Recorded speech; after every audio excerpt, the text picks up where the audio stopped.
Om Shanti and welcome everyone. I have the privilege to introduce to you uh, Sister Deepa. Deepa Ben is, let me briefly just introduce her in just a couple of lines. Deepa Ben is a senior Raj Yoga teacher who has been associated with the Veleparle Center, and she has been in Gyan since childhood, and she's been there Samarpit since the last 33 years. And Deepa Ben has been has she's been conducting several workshops and programs, especially for organizations, companies, and corporates. And she's been conducting several self-development programs as well. And one personal contribution she has made is that she's been my uh, teacher and guide who has been there, which has enabled me to reach where I've reached today. So that was just to introduce Deepa Ben briefly.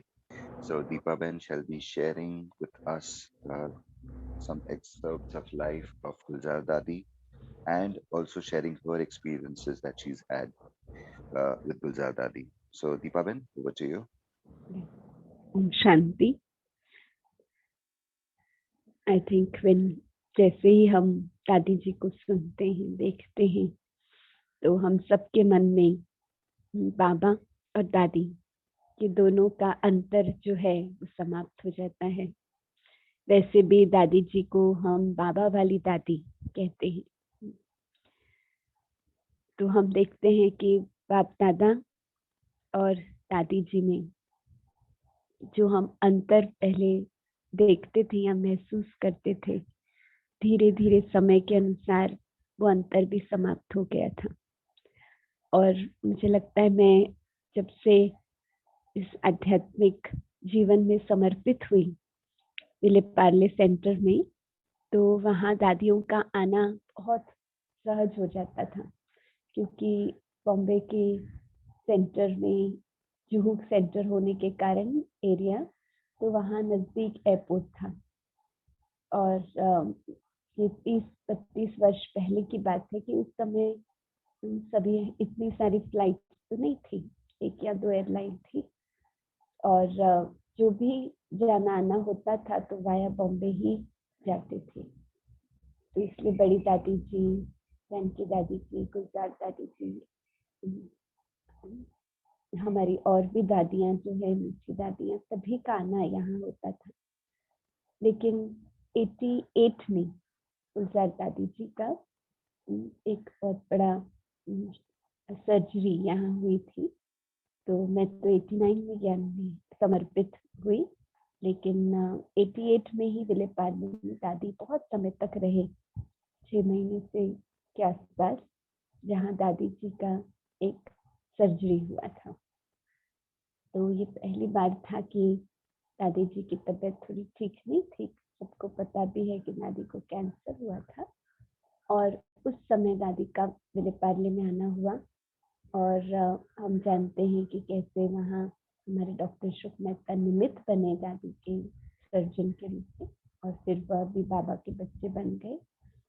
तो ऐसे हम देखते हैं कि दादी जी का व्यक्तित्व बचपन से तो जो चित्रों में हम देख ही रहे हैं, तो दादी बहुत छोटी थी और 9 वर्ष की आयु में ही अपनी माता जी के साथ, ऑलराउंडर दादी जी के साथ आए थे।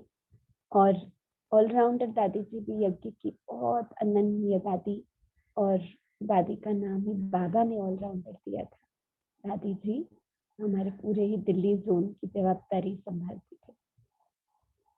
पांडव भवन जो भी हम देखते हैं करोल बाग में है, तो वहाँ दादी जी निमित्त बने, तो उसकी स्थापना के लिए, और वो इतना सुंदर स्थान बाबा को मिला। शुरू में जैसे हम सुनते हैं, दादियों ने कितनी प्यार से, दिल व जान से मेहनत की है यज्ञ सेवा में, सेंटर स्थापन करने में। और फिर दादी जी उनके साथ आते ही छोटी आयु में ही दादी का ट्रांस का पाठ जो है मर्ज हुआ था।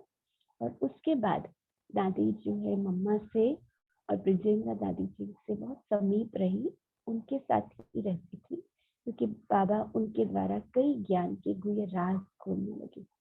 जो ब्रह्मा बाबा का अव्यक्त स्वरूप वतन में देखने का भी मौका जो है गुलजार दादी को ही था। और दादी बहुत छोटे थे तो दादी को भी वंडर लगा कि बाबा तो नीचे है और ये बाबा मैं ऊपर देख रही हूँ। और फिर धीरे धीरे ये राज कैसे उन्होंने मम्मा को बताया और फिर कैसे ये राज खुला कि ये संपूर्ण ब्रह्मा है। तो उस रूप से यज्ञ के शुरुआत से ही दादी का पाठ बहुत विशेष था, क्योंकि ज्ञान के कई गुह्य राज दादी जी के द्वारा खुले। और भी हमारी मीठी दादियाँ हैं जो ट्रांस मैसेंजर्स थे और उनके द्वारा भी बहुत सुंदर बातें यज्ञ में ज्ञान की प्रकाष्ठा आती गई, लेकिन दादी का पाठ विशेष रहा। और दादी आप सोचिए कि इतनी छोटी आयु में और पाठ कितना बड़ा, ट्रांस मैसेंजर जिसमें कोई राज बाबा के जो है वो दादी स्पष्ट करने लगी। तो दादी के व्यक्तित्व में पहले से ही वो गहरी शांति और सिंप्लिसिटी जो है वो दिखाई देती थी। और जैसे हम अभी भी दादी को कभी भी फोटोज में भी देखते हैं तो कितनी अंतर्मुखी होकर दादी बैठी। ये दादी की एक विशेषता थी, अंतर्मुखी अवस्था, नेचुरल थी। तो दादी हमेशा जो आज की मुरली जो हमारी अव्यक्त मुरली है, जो रिवाइज कोर्स की 18 दिसंबर 87 की कर्मातीत अवस्था की कोई परिभाषा, तो प्रैक्टिकल में ऐसे ही मैं मुरली पढ़ रही थी तो मुझे लगा कि दादी तो वास्तव में कर्मातीत अवस्था की कोई परिभाषा थी। और जो हम अपनी दूसरी दादियों से और बहन से समझते हैं, तो दादी का व्यक्तित्व बचपन से ही ऐसे अंतर्मुखी था, पाठ भी ऐसा था और उनका व्यक्तित्व भी अंतर्मुखी। तो बचपन से छोटे होते हुए भी बहुत अंतर में गहराई थी और बहुत सिंप्लिसिटी और बहुत मिठास थी। तो दादी को देखते ही उनकी मुस्कुराहट के प्रति भी सभी अपना हृदय जो है उनका मोह लेती थी, इसलिए दादी को नाम ही मिला हृदय मोहिनी दादी। तो बाबा का तो हृदय मोह लिया था दादी ने, लेकिन हम सबका भी। तो आप सोचिए दादी के व्यक्तित्व में कितनी साइलेंस की पावर थी कि बाबा के अव्यक्त होने के बाद, साकार बाबा के अव्यक्त होने के बाद शिव बाबा ने इतना बड़ा पाठ बाबा के यज्ञ का, ये बाबा के अवतरण के समय पर रथ बनने का इतना सुंदर पाठ बाबा ने दादी को दिया। तो ये कहा जाता है कि बाबा व्यक्त हुए 18 जनवरी 1969 और 21 तारीख को। तो पहला जो संदेश लाए, सभी दादी नहीं लाए ये संदेश, लेकिन दूसरी हमारी दादी जी थी, लेकिन उनके द्वारा फिर ये संदेश मिला कि गुलजार दादी की रथ बनेगी और बाबा का अवतरण होगा। तो दादी तो उस समय भी छोटे थे सब बाकी दादियों से, तो ये इतना बड़ा पार्ट, और ऐसे नहीं कि दूसरे ट्रांस मैसेंजर्स नहीं थे, लेकिन फिर भी बाबा ने शुरू से ही दादी जी को ही एक एक्यूरेट ट्रांस मैसेंजर के रूप में एक विशेष रोल दिया हुआ था और विशेष उनका ये पाठ था। तो दादी की बुद्धि कितनी सूक्ष्म, कितनी दिव्य होगी, कितनी अंतर्मुखी अवस्था होगी, जो बाबा का संकल्प एक्यूरेट कैच करना। संदेश जाए वतन में बाबा क्या कह रहा है, उन्हें की भाषा से, संकल्प भाषा से बाबा का संकल्प कैच करना और फिर एक्यूरेट आकर हम सबको सुनना।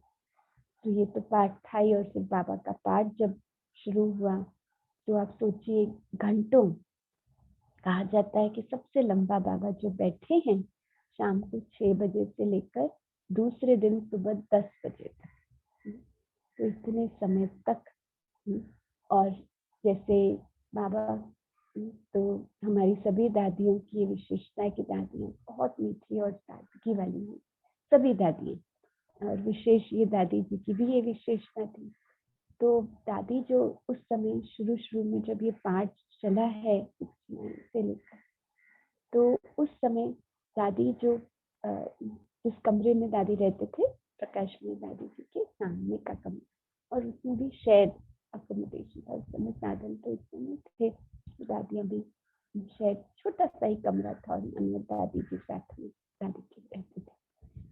तो उस समय भी दादी, आप सोचिए कि बाबा के रथ के रूप में, जैसे बहन बताते थे कि शुरू से ही, सुबह से ही दादी कंप्लीट साइलेंस में, वैसे भी दादी अंतर्मुख थी लेकिन कंप्लीट साइलेंस में, 1-2 दिन से ही दादी अपनी वो अवस्था बना देती थी। और उस दिन दादी जैसे दोपहर के बाद से लेकर, तो नाश्ता भी बहुत हल्का, दोपहर के बाद से कुछ खाना पीना नहीं, और फिर शाम को 6 बजे बैठना, और फिर दूसरे दिन सुबह वापस आना अर्ली मॉर्निंग। उसके बाद भी दादी को, क्योंकि शेयर्ड अकोमोडेशन था तो ऐसे में क्या आराम होता था, लेकिन फिर भी दादी जैसे थोड़ा बहुत जो आराम करके दूसरे दिन वापस सेवा में दादी तत्पर थे वर्षों तक।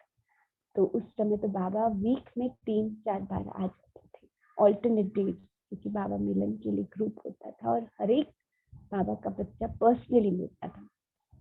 मुझे भी एक वो सौभाग्य मिला है, जो पहले दादी बाबा जो है अवतरण हिस्ट्री हॉल में, पहले तो बाबा के रूम में होता था छोटा, जब भी पर्सनल ऐसे कोई अवतरण होता था दादियों के लिए, फिर हिस्ट्री हॉल में ऑफिशियल, उसके बाद मेडिटेशन हॉल बना जो पांडव भवन में है, और उसके बाद से फिर सामने बना हमारा ओम शांति भवन। तो मेडिटेशन हॉल तक भी पर्सनल मुलाकात होती थी, और फिर जब ओम शांति भवन बना फिर ग्रुप मुलाकात, सेंटर का पूरा ग्रुप बाबा के सामने खड़ा हो जाता था और बाबा फिर महावाक्य सुनाते थे, एक स्पेशल ब्लेसिंग।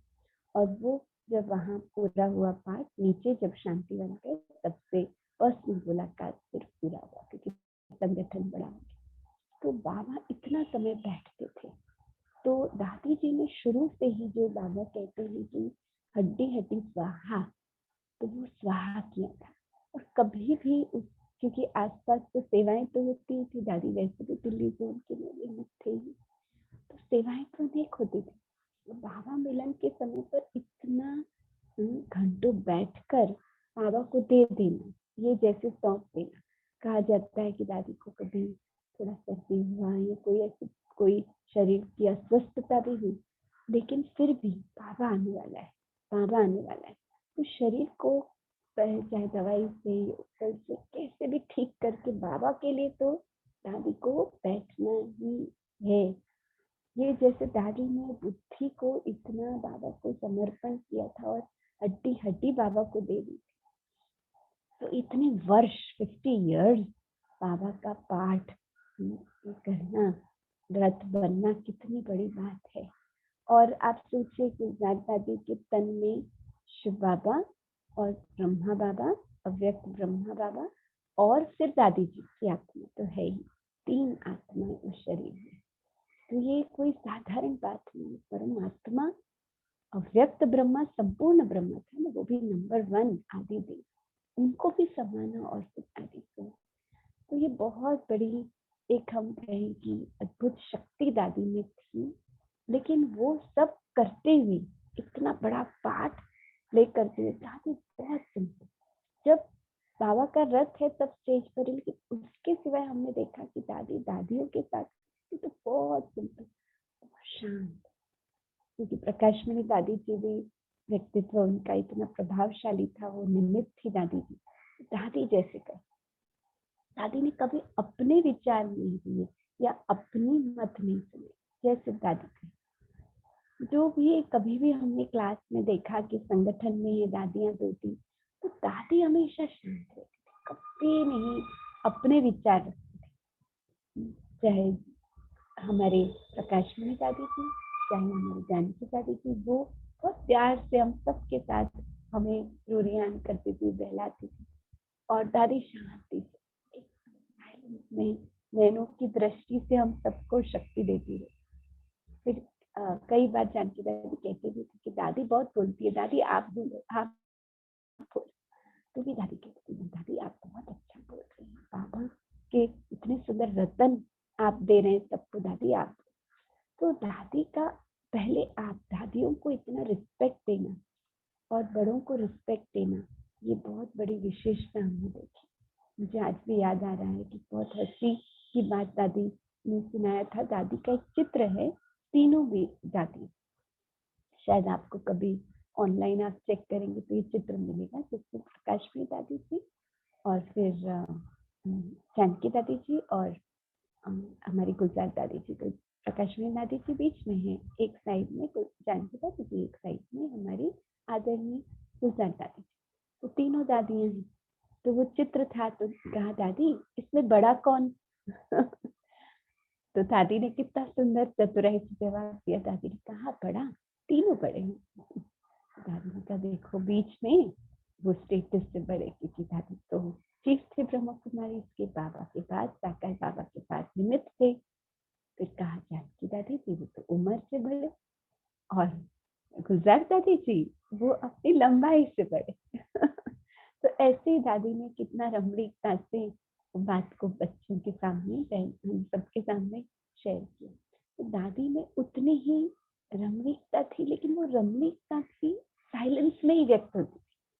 कभी हमने दादी को ऐसे जोर से हंसना या ऐसे बोलना बहुत कम, और दादियों के सामने तो बिल्कुल नहीं, बस मुस्कुराता हुआ चेहरा। ऐसे हम देखते हैं कि दादी के व्यक्तित्व में ही मुझे बहुत बड़ा सौभाग्य मिला कि दादी की हेल्थ की चेकिंग के लिए दादी हमेशा ही बॉम्बे आते रहे। तो सभी बड़ी दीदियाँ, योगिनी बहन, हमारी बड़ी और दीदियाँ हमेशा निमित्त बनी उनकी संभाल के लिए।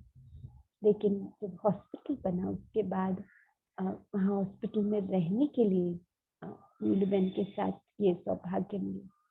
तो उसमें हमेशा मैंने देखा कि दादी जो है उस रूप से संगठन में दादी बहुत प्यार से सबको ज्ञान रतन शेयर भी करते थे, कि दादी बहुत अंतर्मुखी और एक प्राइवेट पर्सन थी। दादी को अपना वो साइलेंस बहुत प्रिय था, और जब थोड़ा भी समय मिले दादी अपने में चले जाते थे, अंतर में चले जाते थे। दादी बाह्य मुक्ता में थे ही नहीं। जब कारोबार है तभी, बाकी अपने वर्णन में भी ज्यादा नहीं। सिर्फ दादी का सारा समय हमने देखा बाबा के साथ, और सामने टेबल पर इवन दादी एडमिट भी हो गए या कोई छोटा मोटा जो भी शरीर का स्वास्थ्य का कोई इंटरवेंशन करना है, उसमें भी दादी के सामने हमेशा मिली। तो दादी मुरली जस्ट 1-2 मिनट मिला, मुरली हाथ बाबा के नाम रखे, इतना प्यार से पढ़ते थे, बार बार उन्हीं ज्ञान और योग के रमण में दादी रहती थी। बहुत अंतर्मुखी अवस्था दादी। दादी की साइलेंस की पावर इतनी थी कि भले दादी शांत थे, लेकिन बहुत पावरफुल थे। उनके उस स्पेस में कोई ऐसे एंटर नहीं कर सकता।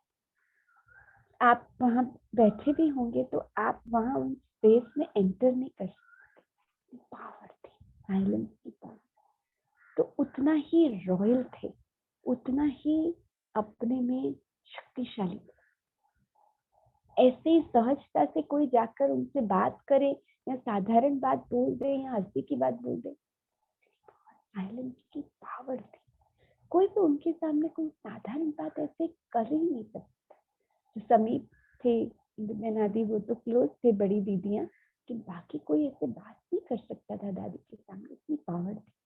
तो मुझे याद है ऐसे कई गेस्ट वगैरह दादी के पास, हम कोई भी प्रोग्राम में जाते थे तो गेस्ट लेके जाते थे, क्योंकि दादी से पार्ला का संबंध था, तो हमें छुट्टी मिल जाती थी वो गेस्ट को मिलाने के लिए।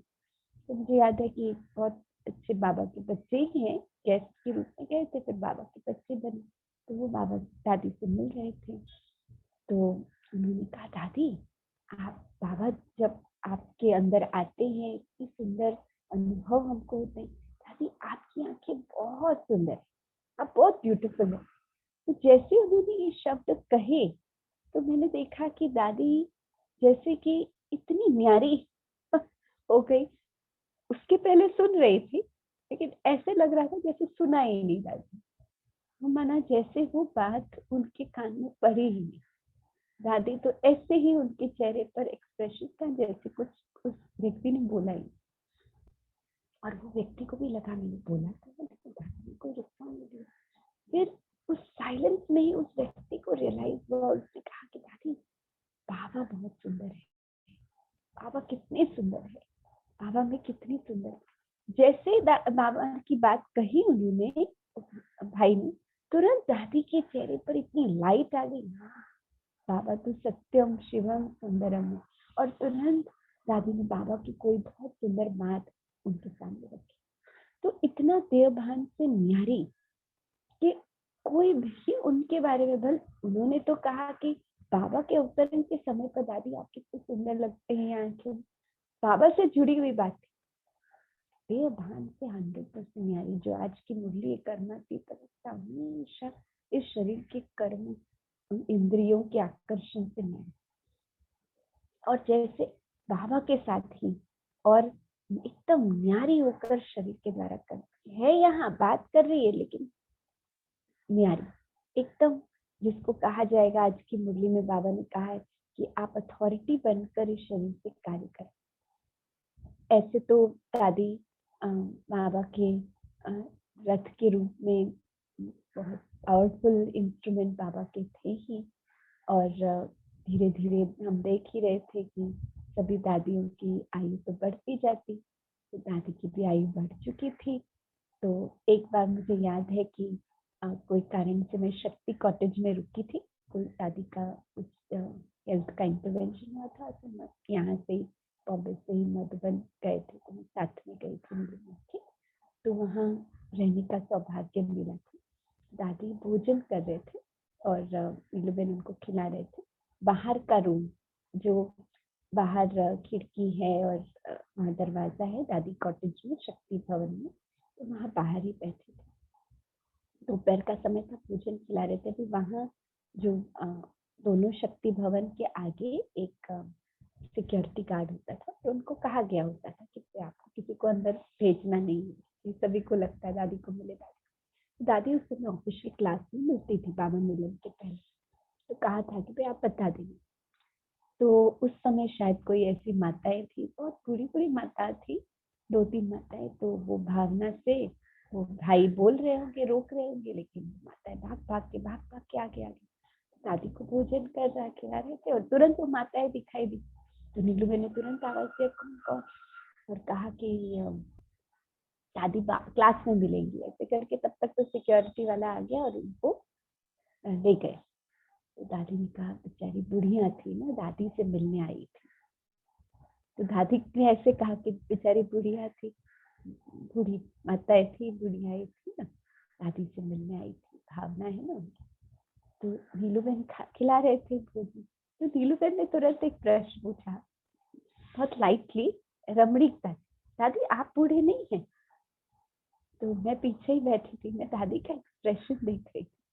जैसे नीलू बहन ने कहा कि दादी आप बूढ़े नहीं है, दादी का एक्सप्रेशन इतना इनोसेंट, दादी सोचने लगी, चेहरे पर चिंतन का एक था, और फिर जैसे कुछ क्षणों में दादी ने कहा कि दादी तो स्टूडेंट है, बाकी हाँ शरीर वृद्ध हो चुका, बुजुर्ग है अभी।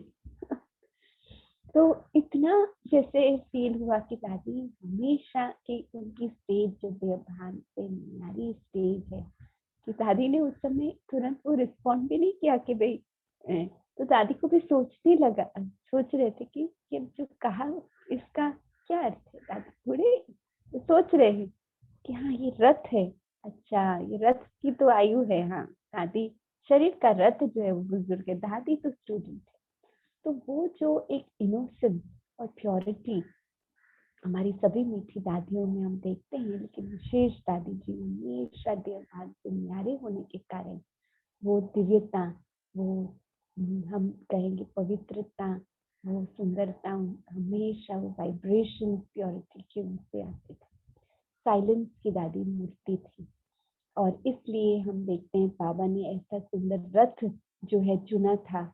बाबा ने जो इतनी साइलेंस की पावर के आधार से ही शांति के सागर को अपने अंदर दादी समा सकती थी, और उसके साथ साथ फिर साइलेंस की शिखर पर पहुंचने वाले हमारे संपूर्ण ब्रह्मा बाबा को भी समाया।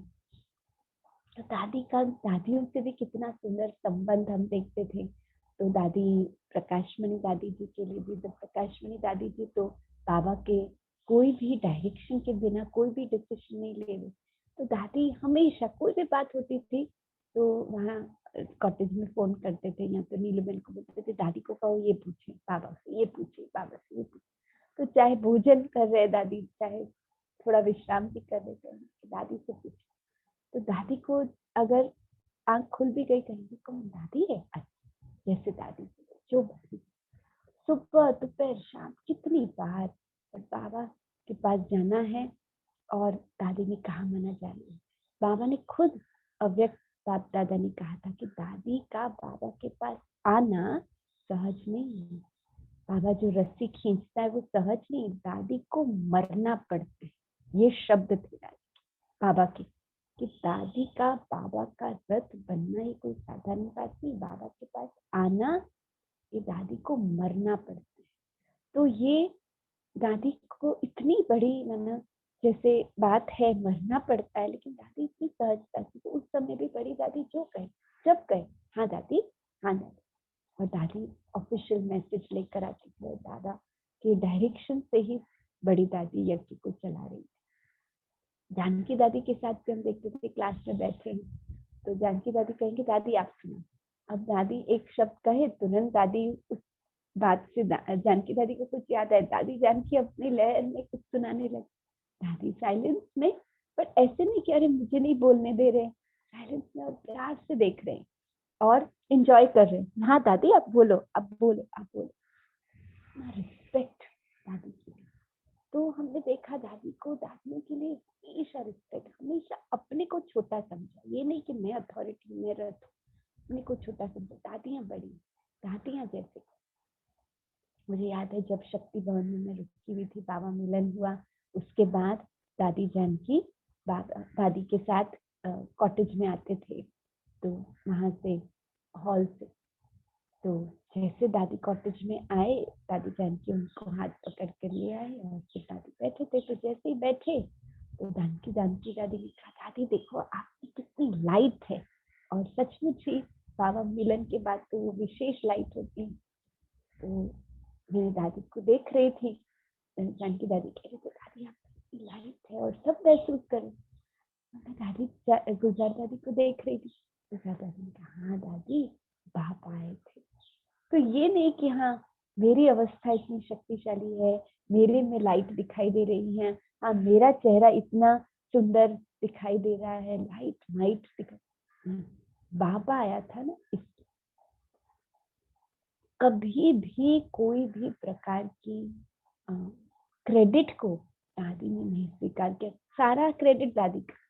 बाबा कहता था कि दादी विशेष ऐसे रतन है, विशेष रथ है, और बहुत दादी बाबा की स्नेही है। और कितना जैसे दादी को मरना पड़ता था बाबा का रथ बनने के लिए, दादी ने कोई क्रेडिट नहीं ली। हाँ मैं बाबा का रथ हूँ, कभी भी वो अवेयरनेस नहीं था। मैं शक्ति भवन में थी, मुझे याद है जब बाबा मिलन के लिए भी दादी को तैयार कर रहे थे, तो चाहे विशेष एक दादी के लिए बाबा के लिए बैच बनाया हुआ था, वो बैच बना रहे थे, दादी तैयार हुई। तो वो दादी की जो अवस्था थी, रॉयल्टी थी, लेकिन इतना न्यारापन था, ऐसे कि भगवान के रथ को तैयार कर, मैं तैयार हुई हूँ, ये भावनी चेहरे पर वो एक्सप्रेशन है, मैं बाबा का रथ तैयार, प्यार से खुशी से तैयार हो रही है, बाबा का रथ तैयार है। तो अंतर में जो हम देखते हैं कि बाबा बाबा हमेशा समय, कभी भी सटल लेवल पर ये फीलिंग नहीं रहती कि ये मैं रथ हूँ, मैं अथॉरिटी हूँ। ऐसे तो दादी का पाठ हमने बहुत प्यार से देखा, दादी के क्लासेस हम सुनते हैं और वो आप भी सुनते रहेंगे, बहुत सुंदर हमारे पास सब रिकॉर्डिंग है। लेकिन प्रैक्टिकल में हमने देखा कि इतनी साइलेंस की मूर्ति, इतनी अंतर्मुखी, इतना अथॉरिटी, इतना विशेष रोल। और फिर जब पाठ हुआ, दादी के शरीर का हिसाब किताब, कैंसर जैसी बीमारी हुई 88 में, उसके बाद 95 में फिर से रिपीट हुआ, दादी को कभी कोई सूक्ष्म में भी कंप्लेन नहीं बाबा। नहीं तो दादी तो अथॉरिटी थी, रथ ने शरीर दिया हुआ था, वो तो बाबा को कह सकती थी दादी बाबा मैंने तो आपको शरीर दिया और फिर ऐसा क्यों। सूक्ष्म में भी प्रश्न नहीं, प्रश्न तो क्वेश्चन ही नहीं, सूक्ष्म में भी चिंतन ही नहीं। कोई क्लास में ऐसे दादी को कहा, पूछा भी था बाबा, दादी रूरिहान भी करती, दादी ने कहा नहीं, हिसाब किताब भी नहीं करती, ये पार्ट है दादी का। दादी को पेशेंट का पार्ट पेशेंट से प्ले करना, दादी का पार्ट है। कभी ये भी फीलिंग नहीं कि हिसाब किताब, वो भी दादी ने का भारीपन, पार्ट है। तो उस समय शुरू में भी फर्स्ट टाइम 88 में, उसके बाद 95 में, दोनों समय पर दादी को ऊपर साइलेंस में ही, उस समय तो फर्स्ट फ्लोर पर दादी रहते थे 88 में, उसके बाद फोर्थ फ्लोर पर, तो दादी अपने साइलेंस में ही रहती। तो योगी बहन भी अपना अनुभव सुनाते हैं कि दादी के पास जाते थे, कहते थे दादी आज बहुत थोड़ा सेवा में थे नीचे, इसलिए आपके ऊपर मिलने नहीं आ सके दादी, सॉरी। नहीं नहीं, आप सेवा में रहो। दादी को तो साइलेंस का अनुभव है, दादी को तो साइलेंस बहुत प्यारा लगता है, दादी को तो साइलेंस का बहुत सुख है। तो दादी को ऐसे नहीं लगता था कि अरे मेरे साथ कोई बैठे, मुझे ये तकलीफ है। मैंने खुद देखा दादी का ये शरीर का जो भी, हम कहें हिसाब किताब तो नहीं कह सकते, लेकिन जो भी एक पार्ट था जहाँ ये शरीर में एक सुंदर रूप से दादी ने मिसाल बताया कि ऐसे न्यारेपन से ये शरीर का भी जो पार्ट है वो प्ले किया, जहाँ शरीर की कहीं रिपेयरिंग का हो या थोड़ा क्लेंजिंग का हो रही थी, कि हमेशा न्यारी। तो शुरू में भी कीमोथेरेपी के समय पर भी 95 में, उस समय कीमोथेरेपी कोई इतनी रिफाइन नहीं थी जैसे आज। बहुत तकलीफ होती थी, महीने में 1 ही कीमो दे सकते थे, बहुत तकलीफ होती थी। दादी के चेहरे पर कभी कोई चाहिए, और उस समय बहुत बड़ी बड़ी इंजेक्शन मैंने देखा था पेट में देते थे, उस समय तो इतना रिफाइन। तो उसके बाद क्योंकि वो सारे सेल्स खत्म हो जाए फिर उसको रिवाइव कर, अभी इंजेक्शन लग रही इतनी बड़ी, है ही नहीं दादी, कोई दर्द। तो हम देखते कभी वर्णन ही नहीं किया दादी के लिए। फिजियोथेरेपिस्ट के लिए उस समय ये डॉक्टर आते थे, तो उन्होंने दादी कहा दादी आपको दर्द नहीं होता, क्योंकि मैं तो हजारों पेशेंट्स को देखती हूँ, हो नहीं सकता कीमो के पास बाद आपको हाथ में दर्द नहीं। दादी ने कहा हाँ थोड़ा है दर्द, लेकिन ठीक है, दर्द है ठीक। दादी मुस्कुराई, कभी दादी ने कंप्लेन नहीं शब्द कहा। तो उस रूप में हमने देखा इतना रॉयल्टी से, इतना प्यार से, जैसे बाबा ने आज मुरली में कहा है, कर्मठित अवस्था से ही उन्होंने ये शरीर का पाठ प्ले किया। मुझे याद है यहाँ भी कामदेवी में थे, तभी एक बात मुझे बहुत अच्छी तरह से याद आ रहा है कि दादी कैसे बाबा के रथ के रूप में थे, लेकिन अभी उस समय बाबा मिलन नहीं हो पा रहा था, दादी का रथ इतना ठीक नहीं था, डॉक्टर्स छुट्टी नहीं दे रहे थे और रथ भी ठीक नहीं था, तो बाबा मिलन के लिए तो दादी नहीं जाने वाली थी। तो उस समय दिल्ली में दादी बहुत समय, दादी निमित्त तो दिल्ली के थे, इसलिए विशेष हमारे ब्रिजमोहन भाई जी और आशा दीदी ये रेगुलर आते थे, हर सप्ताह या 15 दिन में एक बार तो आना। मधुबन से दिल्ली जाना तो पहले बॉम्बे दादी के पास होकर फिर जाना। तो ब्रिजमोहन भाई थे और दूसरे दिन ही बाबा मिलन का टर्न था, लेकिन दादी जाने वाले नहीं थे। तो ये 2017 की बात है। तो दादी को ब्रिजमोहन भाई ने कहा दादी कल बाबा आएंगे? तो दादी ने कहा तो बाबा का पार्ट है ना, तो बाबा ही डिसाइड करे। तो तुरंत नीलूबेन ने कहा दादी बाबा का रथ तो आप हैं, आप तो यहाँ बैठे हैं, तो आप कह दो ना कि बाबा कल नहीं आएगा। कैसे आएगा, आपको तो छुट्टी नहीं मिली है। दादी ने कहा नहीं, तो बाबा का पार्ट है ना, बाबा बताएगा, बाबा डिसाइड करे, बाबा का आना है नहीं। तो ये भी नहीं कि मैं रथ हूँ, मैं तो जा ही नहीं रही हूँ और मेरे सिवाय तो किसी में आएंगे नहीं बाबा, तो नहीं आएंगे बाबा, ऐसे कह सकती थी अथॉरिटी से कि नहीं आएंगे बाबा। दादी ने वो अथॉरिटी से नहीं कहा, बाबा जैसे, बाबा का जैसे ड्रामा में बाबा का करे। तो हसी में ब्रिजमोहन भाई ने कहा अच्छा दादी मैं चला जाता हूँ, बाबा मेरे में आएगा।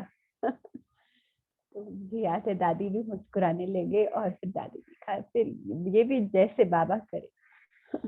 तो उस रूप में हम देखते कि कितना अंत तक न्यारापन रहा उस पार्ट से। कभी अथॉरिटी से ये नहीं कहा कि मैं रथ हूँ बाबा का, मैं तो जा नहीं सकती इसलिए बाबा नहीं आए। बाबा जैसे चाहे। तो डॉक्टर्स को भी हमने देखा कि यहाँ जो भी डॉक्टर्स लास्ट में भी दादी जब व्यक्त हुए हैं, और दादी के क्रियाक्रम के समय पर भी हमने देखा कि डॉक्टर सभी दादी को श्रद्धांजलि अर्पित करने आए थे। सभी डॉक्टर्स ने कहा, विशेष करके जो उनके मेन डॉक्टर अशोक माशुर थे, फिर डॉक्टर और भी बहुत अच्छे अच्छे विशेष सहयोगी डॉक्टर्स हैं, आकाश शुक्ला। तो जो अशोक माशुर है वो बहुत बड़े चेस्ट फिजिशियन, बहुत वर्षों के अनुभवी। का मैंने दादी को, और दादी तो वेंटिलेटर पर थे कुछ समय 2017 में जो लास्ट, उस वेंटिलेटर में 2017 में दादी थोड़ा फिर भी शरीर दादी का थोड़ा ठीक था स्वास्थ्य, तो वेंटिलेटर पर थे। तो जब भी आकर दादी, और सिडेशन नहीं था, तो दादी को पूछते, दादी आप ठीक है? कहते थे कि मैंने पहली बार कोई ऐसा पेशेंट देखा है। और इसके पहले प्रकाश मणि दादी जी ने कहा कि मैंने ऐसा पेशेंट कभी आगे देख सकती हूँ, मैं जानता हूँ मैं ऐसा पेशेंट कभी नहीं देख सकता। तो सिडेशन में ऐसे जागरूक रहना और ब्लेसिंग देना, तो उस रूप से हम देखते हैं कि दादी की बहुत बहुत मीठी अवस्था, लेकिन हम समझते हैं कि दादी ने अपनी ऐसी अवस्था बनाई है, तो जरूर हमें भी दादी के समान ऐसी अपनी अवस्था बनानी है। तो दादी ने बनकर दिखाया, जो आज की मुरली कर्मातीत बनकर दिखाया, तो ऐसे हमें भी बनना है। मेरा पर्सनल अनुभव है कि मैंने बहुत बार दादी से बहुत समीपता से दृष्टि ली और बहुत पालना ली, और मैं महसूस करती हूँ कि दादियों की कृपा दृष्टि से ही मेरा ये समर्पित जीवन आगे बढ़ा। कोई भी पाठ मैंने जो भी सेवा कर सकी, मुझे उसमें भी एक शिक्षा जो दादी से मिली।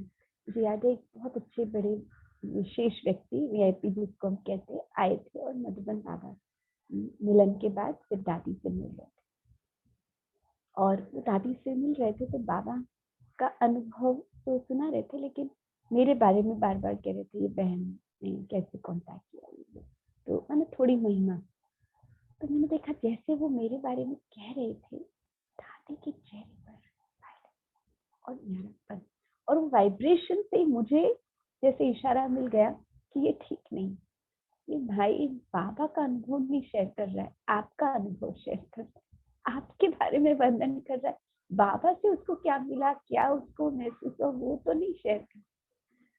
तो ये राइट तो नहीं है, आप राइट इंस्ट्रूमेंट नहीं बने, आप अच्छा इंस्ट्रूमेंट का रोल आपको नहीं प्ले, आप उस रूप में सफल नहीं, आप यहाँ तो फेलियर है। तो ये रियलाइजेशन बहुत सुंदर दादी ने मुझे दिलाया। बाबा बाबा उनके मुख से आया, तब आप बाबा के एक्यूरेट इंस्ट्रूमेंट बने। तो ऐसे बहुत सुंदर रियलाइजेशन बाबा ने दादियों के द्वारा दी, और विशेष गुलजार दादी की ये समझती हूँ कि मेरे लिए सिर्फ बहुत बहुत बड़ी ब्लेसिंग थी उनके साथ रहने का, सेवा करने का, तो एक सौभाग्य ही था। लास्ट में भी 1 महीना जो था, दादी ने अपने को तो दादी कर्मातीत अवस्था में तैयार कर लिया था, लेकिन बाकी जो समीप संबंध में थे, नीलू बहन और सभी को तैयार करना, डॉक्टर्स के समीप आना, उनको समीप यज्ञ के लिए लाना और उनको तैयार करना परिवार को, और फिर लास्ट के वो 2 घंटे आपने सुना भी है, कई बहनों ने, हमारी नीलू बहन और नेहा बहन ने भी उसके बारे में सुना कि वो 2 घंटे 8:30 बजे से 10:30 बजे दादी अपनी कर्मातीत अवस्था में सबसे मिले, सब जो भी डॉक्टर्स थे सबको दृष्टि दी, जो भी उनके समीप थे उनको जो भी सेवा करने वाले, तो ये एक इच्छा से शरीर छोड़ी, वो 1 महीने में 2-3 बार ऊपर हलचल हुई, लेकिन दादी ने चॉइस, और वो भी शिवरात्रि, वो भी कब, कभी किसको तकलीफ नहीं दी, सुबह मुरली चली, झंडारोहण हुआ, सब कुछ हो गया, उसके बाद सभी डॉक्टर से मिले, सभी उनकी सेवा में जो भी थे सबसे मिले, उनके जो भी नर्स आदि सबको वहां से गाम देवी से बुला लिया। गाम देवी की जो बहनें थी जो अब तक कभी मिली ही नहीं थी, वो सारा सब वो सबसे मिले, शिवरात्रि की वजह से आए थे, और उनको फिर मैसेज दिया, सब आ गए, रोकती बहन और हमारी बड़ी दीदी संतोषी जी सबसे मिले, और सबको भरपूर करके ब्लेसिंग देकर छोड़ा। और उसके बाद मैसेज में भी हमने देखा कि दादी बाबा के पास, दादी बाबा ने कहा कि दादी का रथ शरीर बाबा को दिया, बाबा ने यूज किया जब चाहे जैसे चाहे, इसलिए बाबा ने अपना स्थान दादी को वतन दे दिया। तो इसलिए हमें निश्चिंत होना है कि हम बाबा से जैसे मिलते वैसे दादी से भी वो दृष्टि शक्ति हम ले सकते हैं वतन में। और दादी अपनी कर्मातीत अवस्था में वहां बैठी है, हमें बनाने के लिए बैठी है। तो ऐसे हमें भी आज की मुरली के अनुसार बाबा ने कितना सुंदर स्पष्ट किया है कि कैसे देह में रहते हुए देही अपनी अवस्था में और मालिक बनकर कर्म इंद्रियों से कार्य कराने वाले, कर्म बंधन में, कर्म संबंध में आने वाले प्रस्तुत मिसाल दादी थे। और हमको भी दादी को ऐसे अपने दिल का जो थैंक्स है कि बाबा से मिलन मनाने का इतना सौभाग्य हमें दादी ने दिया, उसका धन्यवाद कहो। कि श्रद्धांजलि तो कह ही नहीं सकते क्योंकि दादी बैठी है बाबा के पास, बाकी थैंक्स देने के लिए, रिटर्न देने के लिए हमें भी ऐसा करना चाहिए। Om Shanti. Om Shanti. So let's take a few minutes in silence, experience the silence like how Gulzar Dadi used to be practicing silence. Puneet bhai, would you like to play the music, please?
We have a few minutes in case if anyone would like to share anything about any experiences, then you can unmute yourself and you can share.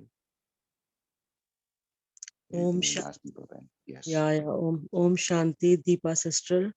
I wish we could hear you 1 month before, and such beautiful experience you have shared, and I totally agree. After Dadi ji's became Avyakt, even she's inspiring me to be in silence. And your empowering stage, your drashti, as if Dadi was immersed, reflected in your loving essence. And I've gone through, even I've got life sustenance from Dadi Ma, and 100% agree, Dadi never ever took any credit. उन्होंने सब कुछ बाबा को दिया, और दादी के हाथों का स्पर्श मेरे गालों पर था. I can feel it. And you're bringing Dadi's wholeheartedness in your essence and the way you experience. Heartiest salutations. दिल से बहुत शुक्राने हैं. I wish हमको ये 1 महीने पहले ये प्यार मिलता when Dadi had gone. Sincerest thanks to Baba, to Guljar Dadi Ma, and you also, Deepa Bhan. Om Shanti.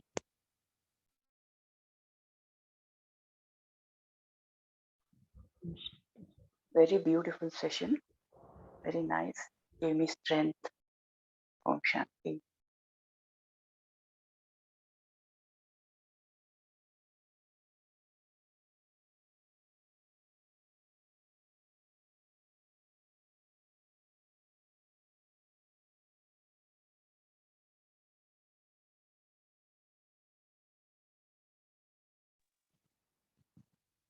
Would anyone else like to share anything?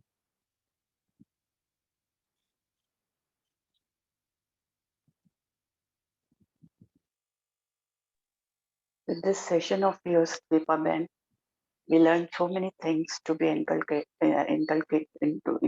within us during the hard times. It was a really very wonderful session. Thank you so much. Om Shanti.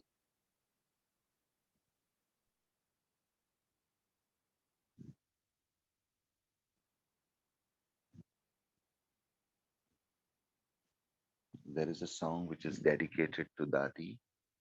Puneet bhai, may I request you to play that song?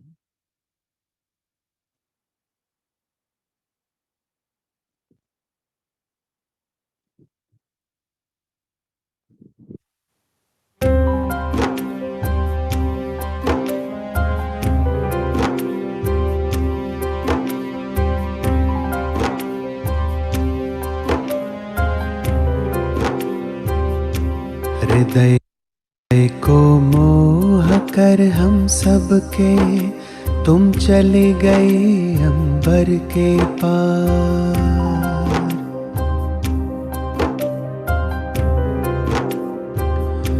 हृदय को मोह कर हम सबके तुम चले गए अंबर के पार। कभी भूल ना पाएंगे हम आपका दिव्य रूहानी प्यार। कभी भूल ना पाएंगे हम आपका दिव्य रूहानी प्यार। ओ प्यारे दादे गुलजार, ओ मीठे दादे गुलजार, ओ प्यारे दादे गुलजार, ओ मीठे दादे गुलजार।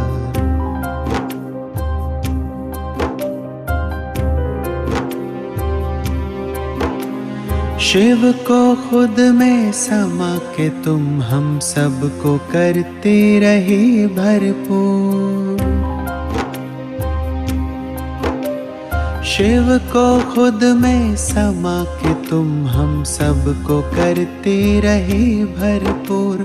साकार रूप को छोड़ के तुम क्यों चले गए हम सब से दूर। चले गए हम सब से दूर। तुम बिन अब संगम है अधूरा।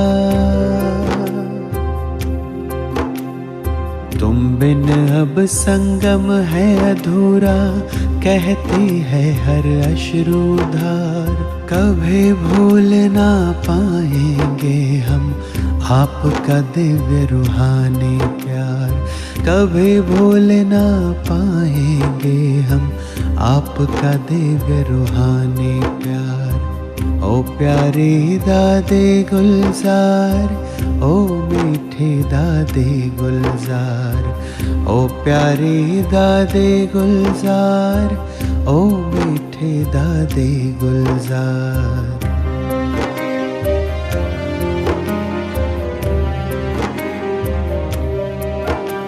बाबा ने लगाया हमको गले, दादे जी आपके द्वारा है। तेरे बिन तो सब कुछ खत्म हुआ, कहे भीगा दिल ये हमारा है।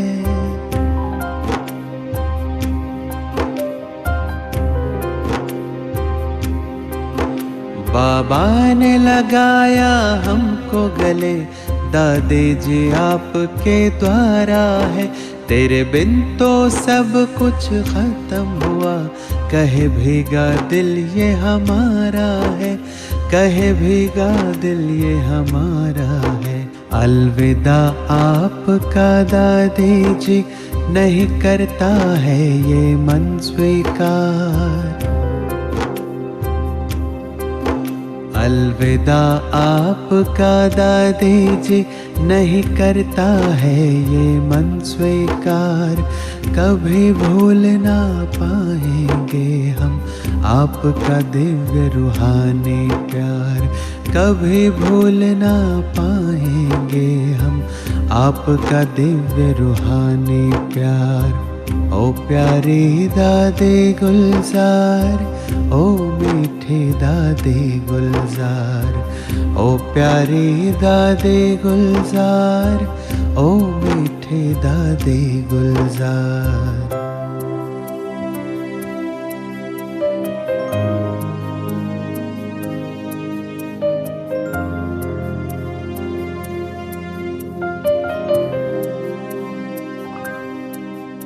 तुम दौलत हो हम सब की दादी, तुम ही तो दिलो जान हो।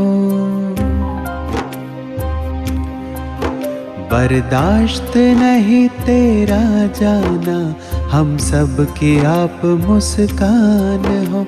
हम सब की आप मुस्कान हो। भावुक नैना झर झर बरसे, भावुक नैना झर झर बरसे।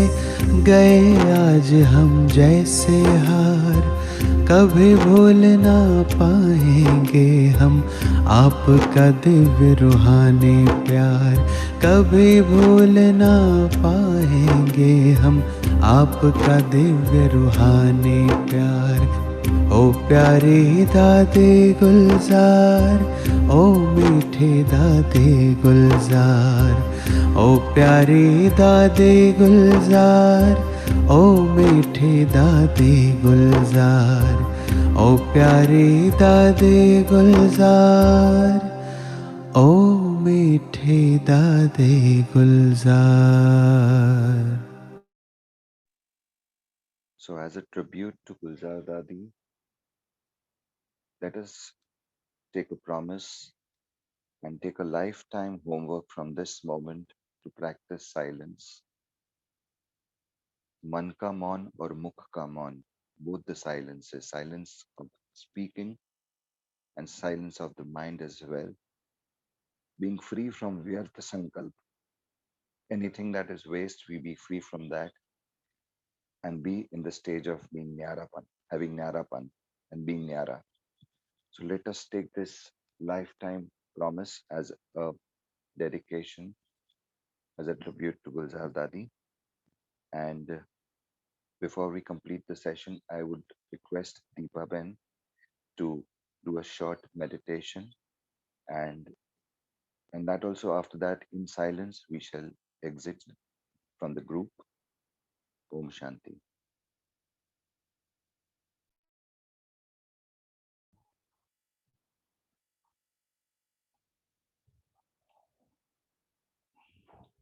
कुछ समय के लिए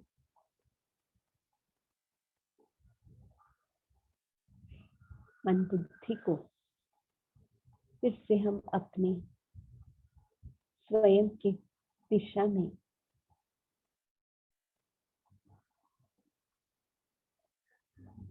अपने आप को देख रहे हैं। अंतर्चक्षु से अपने सुंदर आत्मिक स्वरूप को निहार रहे हैं।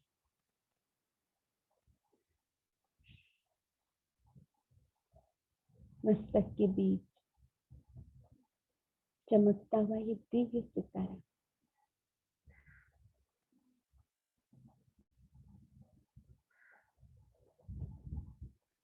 में शांत स्वरूप, शुद्ध स्वरूप आत्मा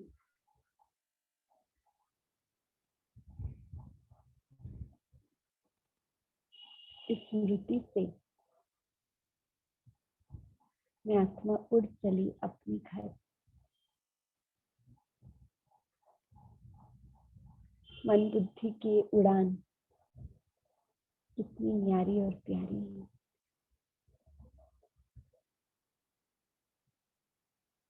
मन बुद्धि के विमान में बैठकर मैं उस साइलेंस की दुनिया में पहुंच जाता हूँ।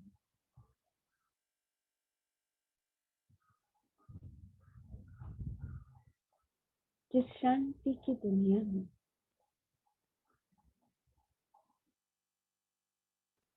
शांति का सागर बाप मेरा आह्वान कर रहे हैं।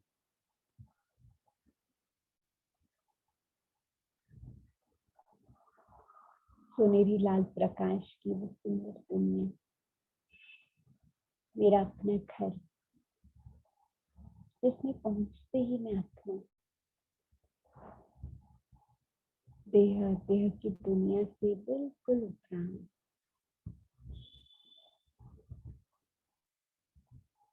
न्यारी प्यारी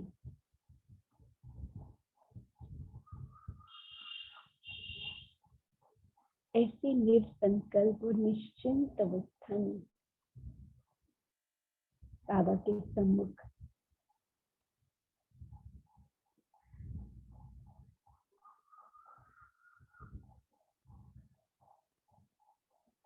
और शांति के सागर बाप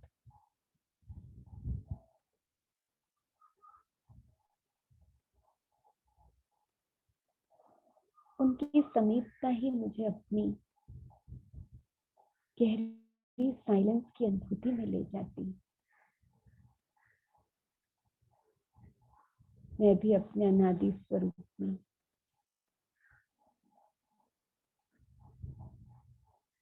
बिल्कुल लाइट,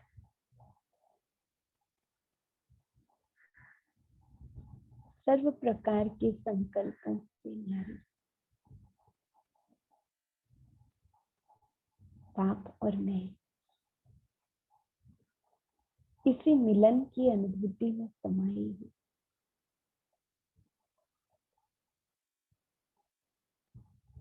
साइलेंस में इस सुंदर मिलन को अनुभव कर रहे हैं।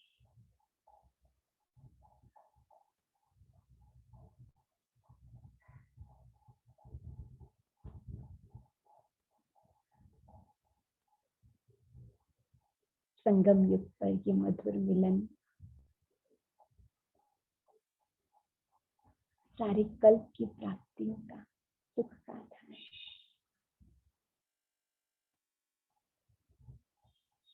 बाप और मैं जैसे कि दो नहीं एक है, उस स्नेह में समाया हुआ अपना स्वरूप महसूस कर। बाप समान समर्थ स्वरूप अनुभव